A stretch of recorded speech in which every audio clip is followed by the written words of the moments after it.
2 de octubre, San Leodegario, obispo y mártir, hacia 615-678.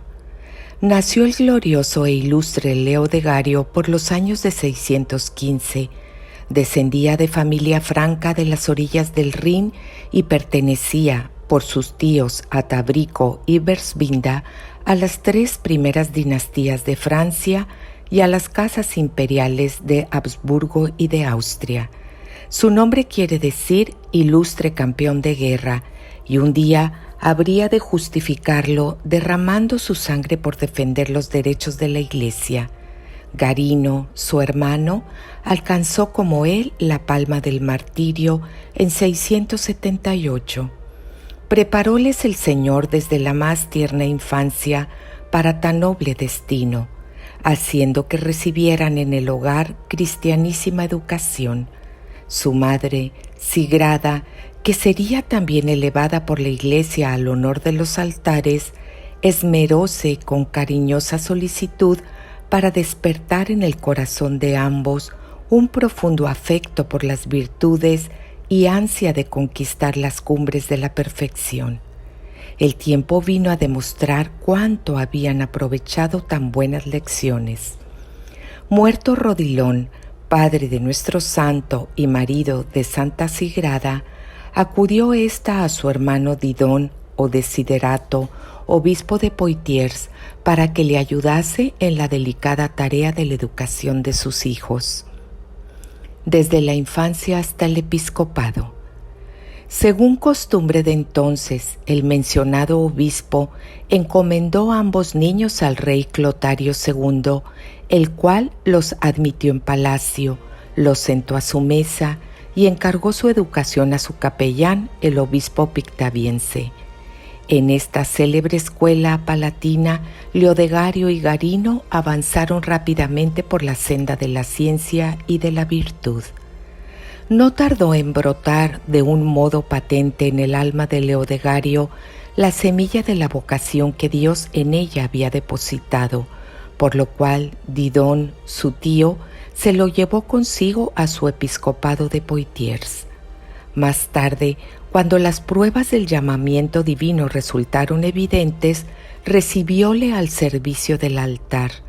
El joven corría más bien que avanzaba por el camino de la perfección y llegó a ser perfecto modelo de santidad y virtud. Abriéronse las puertas del santuario para dar paso al nuevo ministro del Señor, y el obispo Didón, deseoso de estrechar más fuertemente los lazos que le unían con su sobrino, recibióle al pie de su trono y le entregó, junto con la túnica de lino y la corona clerical, su parte en la herencia del Señor. A los 20 años, por privilegio especial, fue consagrado diácono y, poco tiempo después, el obispo le nombró arcediano de su iglesia. La ciudad de Poitiers ratificó unánime y públicamente la elección hecha por su prelado. Encargado del gobierno de las parroquias, Leodegario veló para que el servicio de Dios y la dirección de las almas fuesen llevados con método y caridad. Dotado de elocuencia persuasiva, reforzada por una convicción profunda, el joven arcediano atrajo a las muchedumbres en torno de la cátedra de Poitiers, ilustrada poco antes por San Hilario con la predicación de sus célebres homilías. Muy hábil para atender a las más diversas necesidades, calmaba los conflictos, animaba a los buenos, intimidaba y paralizaba a los malos. El pueblo le veneraba como a un ángel, dice un cronista de entonces, y la frase «Dios nos ha visitado en la persona de este apóstol» pasaba de boca en boca. Conviene añadir que al poderoso atractivo de su acción apostólica juntábase los encantos naturales de su fisonomía, que reflejaba la nitidez de su alma, su afabilidad imparcial y su generosidad sin límites. Luego que recibió las órdenes sagradas, hubiera podido Leodegario pretender los honores del episcopado, mas una voz íntima dejóse oír en el fondo de su alma. Para evitar las seducciones peligrosas de la vanagloria, pues gozaba de gran fama entre el pueblo, tomó la resolución de retirarse a la soledad. Prefirió un monasterio pobre e ignorado, conocido con el nombre de Celda de San Magencio.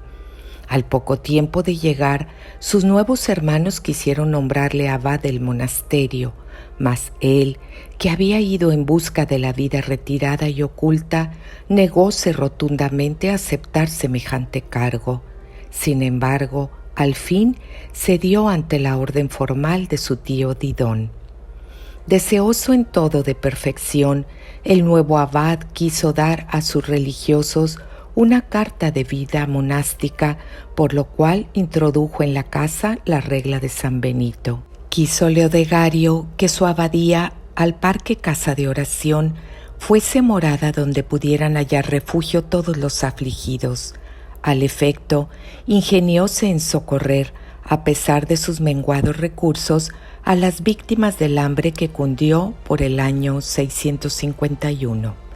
Ciertas almas difunden tal resplandor en torno suyo que, a pesar de sus esfuerzos para ocultarlo cuidadosamente y rodearlo de humildad, traslúcese al exterior y atrae solicitadores de todo género.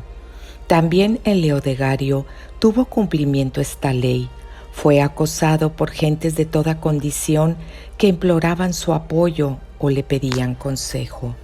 Un día recibió Leodegario la visita de ilustres delegados. De parte de la reina Santa Batilde, iban a solicitar el concurso de su profunda sabiduría y a rogarle que aceptase la administración de 3 reinos. Ya se adivina que Leodegario rechazó con energía semejante proposición. No se desanimó la reina e hizo apoyar sus instancias por varios obispos, en particular por el de Poitiers. La voluntad de Dios era manifiesta y Leodegario volvió al palacio real. Batilde había quedado viuda con 3 hijos, entre los cuales tenía que repartir el patrimonio real. Necesitaba un hombre de ciencia y autoridad. Leodegario, avesado a la disciplina, era el hombre más indicado para refrenar las ambiciones rivales, ordenar una administración firme, corregir los abusos y dar al poder prestigio y esplendor. Consiguió grandes reformas. El clero fue sometido a observancia. El episcopado, glorificado en la persona de los santos obispos, y los monasterios, reformados, pax in virtute, la paz en la fuerza. Tal fue la divisa del consejero real. Obispo de Autun, el concilio del año 670. En 657 quedó vacante la silla episcopal de Autun por la muerte de San Ferreol. Llegó a ser esta diócesis un verdadero campo de batalla en el que hombres codiciosos y bandos ardientes se disputaban el poder. La reina Batilde reunió a los obispos que formaban su consejo, les manifestó su ansiedad y apenas hubo insinuado el nombre de Leodegario, todos unánimemente ratificaron elección tan acertada. Una vez más, el hombre anhelante de humilde retiro tuvo que doblegarse ante la orden del cielo y aceptar los honores que no quería. 659. Al llegar a su ciudad episcopal, detúvose el recién elegido en una de las 4 diaconías destinadas a la recepción de los forasteros. Pasó bajo los espléndidos pórticos e hizo una estación en el hospital de San Andoquio, donde juró solemnemente por los santos evangelios respetar los privilegios concedidos en otro tiempo por el Papa San Gregorio. Al día siguiente, los religiosos, en solemne procesión, condujéronle hasta la puerta del castillo. Allí el clero secular le esperaba para acompañarle hasta la Basílica de San Nazario. Acto seguido dieron comienzo las augustas ceremonias de la consagración. Formóse luego la comitiva que acompañó al nuevo obispo al episcopium o palacio episcopal. Fiel a su sagrado deber de velar por la pureza doctrinal de la enseñanza en la Iglesia, fue uno de los primeros cuidados de Leodegario reunir un concilio por los años de 670. En él publicóse un canon que condenaba a los clérigos, diáconos y sacerdotes que no recitasen de modo irreprochable el símbolo de los apóstoles y la fe de San Atanasio. El santo pontífice aprovechóse de la presencia de sus hermanos en el episcopado para redactar su testamento, que todos firmaron. Distribuía de antemano su patrimonio. El celo por el culto divino le llevó a ensanchar y embellecer su catedral. Mandó edificar en la ciudad de Autun gran número de iglesias y monasterios y, a pesar de las devastaciones sucesivas, aún quedaban tantos que el rey de Francia, Luis XII, llamaba a Autun la ciudad de los esbeltos campanarios. Procedente del palacio merovingio, nacido de nobilísimos padres y gran justiciero, el obispo de Autun fue, en toda la fuerza de la palabra, el defensor de la ciudad, como apellidaban a los obispos de aquel tiempo. Además de edificios religiosos, mandó construir el recinto fortificado y la atalaya que la tradición designa con el nombre de Torre de San Leodegario. En defensa del derecho. Al mismo tiempo que Leodegario se alejaba del palacio, un bárbaro por nombre Ebroín había conseguido, a fuerza de intrigas, que le nombraran mayordomo mayor de la Casa Real. La elección del santo consejero para el obispado de Autun favoreció la ambición de este advenedizo. Lo más lastimoso fue que deshizo el plan de unidad monárquica sugerido a la reina por los obispos. Childerico había sido nombrado rey por los leudes austrasianos a petición de estos.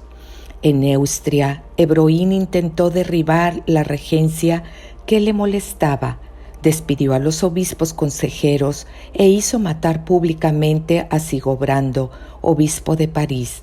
La reina Batilde, no pudiendo aguantar más tales excesos, retiróse a la abadía de Chelles.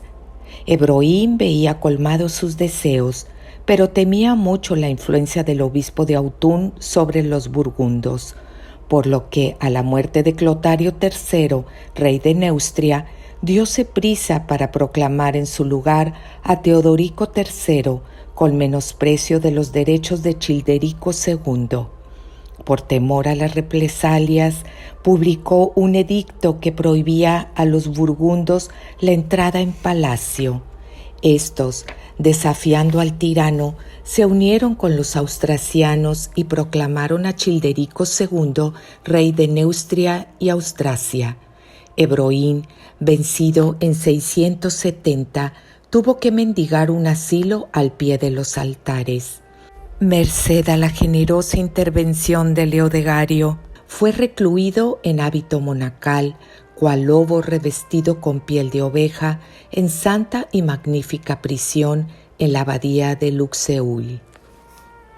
Soberano de 3 reinos, Childerico II llamó a su lado a Leodegario, cuya autoridad era absolutamente indispensable para restablecer el orden moral y temporal de entonces. El primer cuidado del nuevo consejero real fue regularizar la situación del rey y ponerla de acuerdo con los sagrados cánones de la Iglesia. Con menosprecio de las leyes, habíase desposado el joven monarca con su prima Belichilda. Censuró Leodegario abiertamente tan singular proceder, pero el rey permaneció obstinado y el obispo se alejó de la corte. Sin embargo, Childerico sintió más tarde profundos remordimientos por no haber escuchado los consejos de su antiguo maestro. En aquel entonces tenían por costumbre los reyes de Francia celebrar el santo día de Pascua en una de las ciudades reales. El año 672, Childerico escogió a Autun a modo de reparación. Mostróse el obispo muy sensible a esta consideración, mas se mantuvo inflexible. Para mayor desdicha, tramóse entonces una conspiración en la que, según decían, el obispo de Autun había tomado partido contra el rey. Childerico, irreflexivo, suspicaz y violento, dio crédito a tan absurda calumnia hasta el punto de decidir apelar al asesinato para hacer callar a tan temible censor de su libertinaje. La noticia llegó a oídos de Leodegario el Viernes Santo. El digno pontífice ofreció a Dios el sacrificio de su vida y quiso intentar el último esfuerzo para convertir al rey extraviado. Hablóle como padre, pero también como depositario del mandamiento divino. Esta libertad irritó tanto al fogoso merovingio que rehusó asistir a los oficios divinos y pasó las santas vigilias en festines escandalosos. Al día siguiente por la noche, cuando daban comienzo las solemnidades de Pascua, es decir, el bautismo de los catecúmenos y la recepción de los penitentes, un tropel de gente armada penetró en la basílica. Al frente de ellos iba Childerico, ebrio y dando voces: «Leodegario, ¿dónde está Leodegario?» «Aquí estoy», respondió el pontífice impertérrito. Amedrentado y anonadado el rey por tanta dignidad, retiróse, si no convertido, por lo menos apaciguado. Después de la ceremonia, Leodegario intentó por última vez convencer al rey, mas éste, por respuesta, le desterró a la abadía de Luxeuil. Allí encontró el obispo a su antiguo adversario, al famoso Ebroin, que con sobrada razón justificaba el proverbio: «El hábito no hace al monje». Vuelto de nuevo a su condición de religioso ejemplar, Leodegario revivió sin duda las horas pasadas en San Magencio, pero ¡ay! ¡Cuánta efímera había de ser su felicidad! La mano de Dios castigó al monarca infiel, pues Childerico, su esposa y su hijo Dagoberto perecieron en una partida de caza en septiembre de 673. El país en el último extremo volvióse una vez más al árbitro que se imponía a todos por la santidad de su vida y su energía en defender los derechos de todos. Una diputación de los burgundos salió para Luxeuil con el fin de llevarse al glorioso cautivo. Enternecióse el corazón de Leodegario al oír llamamiento tan afectuoso y apremiante y se puso de nuevo en camino para Autun. Mas con él salía también de Luxeuil el falso convertido, el famoso Ebroin, que, después de haber disimulado largo tiempo, se aprestaba ahora a la venganza. Aún no había llegado el santo obispo a Autun cuando los emisarios del embustero intentaron matarle. Algunos amigos afectos al pontífice frustraron este plan infernal. Al poco tiempo de llegar a su ciudad episcopal, quiso Leodegario, con el asentamiento de los leudes y obispos, reponer en el trono al joven Teodorico, hijo menor de Santa Batilde. Luego salió con dirección a París, en donde hizo reconocer sin dificultad al joven rey. Humillado Ebroin por el triunfo del obispo de Autun, retiróse a Austrasia con objeto de fomentar otra rebelión. Cuando juzgó el momento oportuno, dejó el hábito de monje que indignamente vestía y cayó impensadamente sobre la ciudad de Novientum o Nogent, residencia entonces de Teodorico III. Deshizo completamente a la Guardia Real, apuñaló a Leoderico y se apoderó del monarca. Paseó por toda Francia a un niño al que impuso el nombre ya célebre de Clodoveo, cual fiero león reinaba por el terror sobre los que rehusaban someterse a su tiranía. Solo un hombre se alzaba ante él y era el obispo de Autun.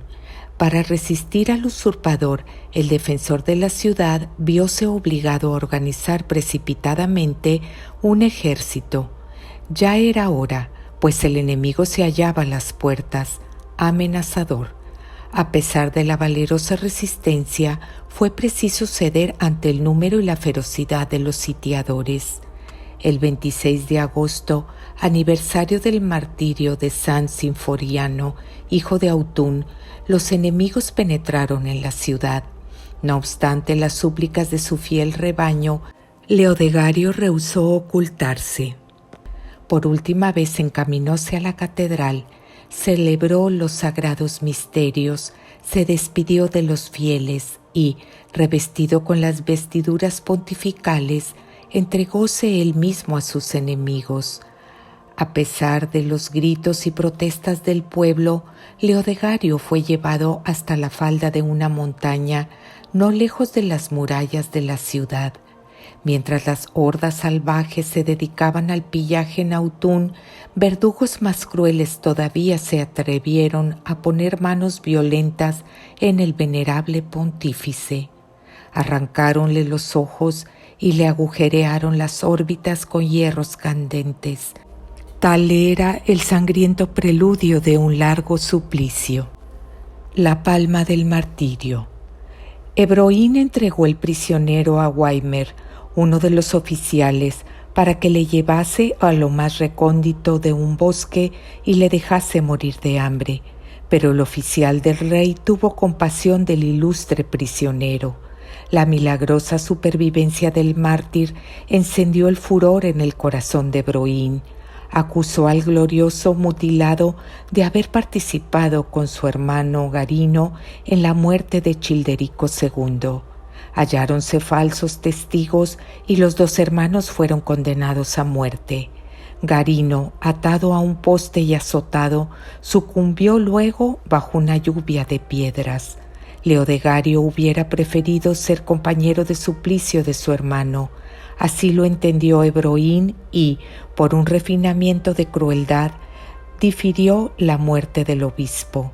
Lentos y agudos tormentos, atroces suplicios, nada escatimó el tirano para infundir la desesperación en el ánimo de su víctima. Arrojaron al santo obispo a una piscina, arrastráronle sobre puntiagudas piedras, partiéronle los labios y le arrancaron la lengua. Ni una queja brotó de sus labios. Desesperado y vencido, Ebroín llamó a un humilde personaje por nombre Warring y le encargó la custodia del ilustre mártir.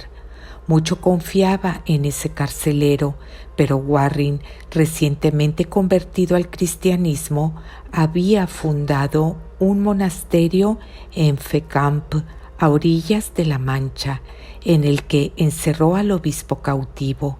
Dícese que apenas el glorioso mártir oyó el canto de los salmos, recobró el uso de la palabra y la muchedumbre acudió presurosa para oírle. Al cabo de 2 años quiso Ebroín acabar de una vez con su temible adversario. Por mandato de Roberto, conde de Artois, 4 soldados llevaron a Leodegario a la selva de Sarsing para darle muerte.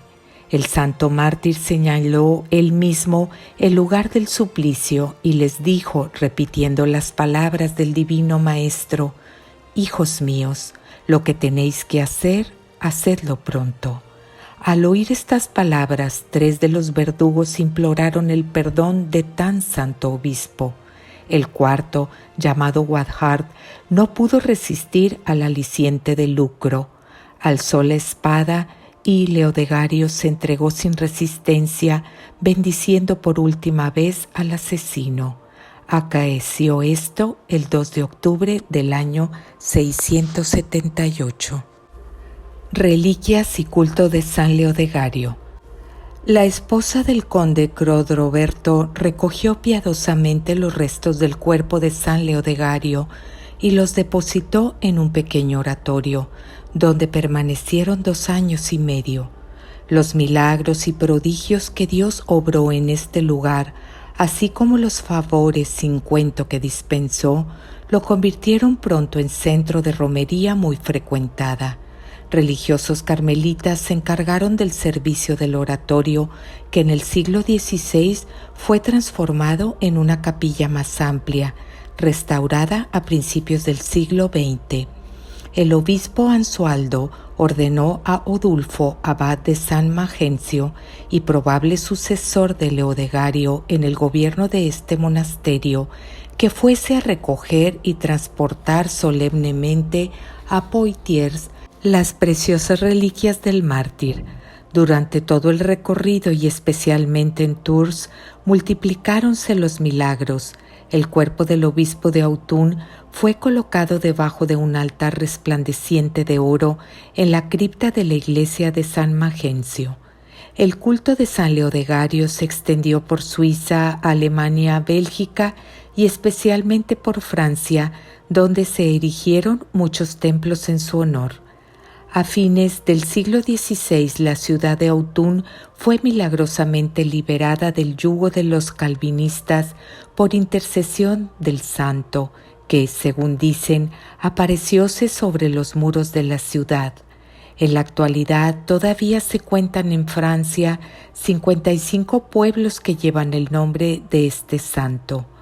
Por lo común, la iconografía representa a San Leodegario cubierto con la mitra, revestido con los ornamentos pontificales y con el báculo en la mano. A veces colocan a sus pies los instrumentos del suplicio, en especial el hacha de que se sirvió el último verdugo.